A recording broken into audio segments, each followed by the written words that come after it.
North Korea state news agency is saying that the test was a drill for a strategic force tasked to strike U.S. forces in Japan. How is that playing in Tokyo, Will?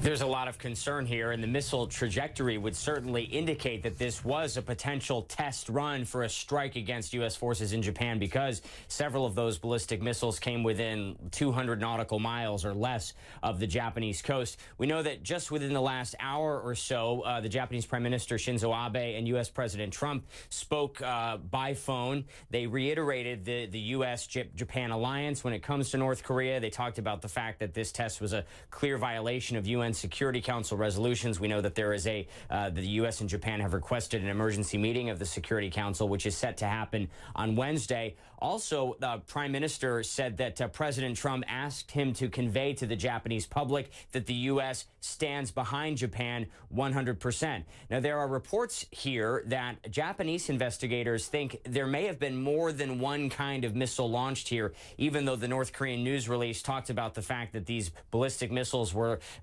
acrobatic in the way that they were perfectly synchronized.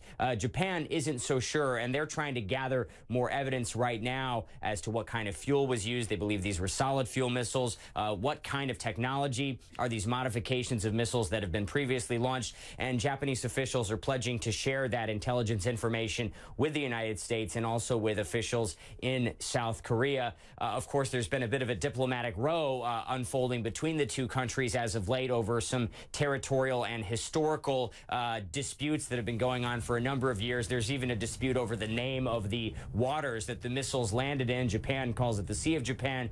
Korea calls it the East Sea. And so that kind of tension between Japan and South Korea could certainly prove problematic as these two countries try to work together with the United States to tackle this threat from Pyongyang.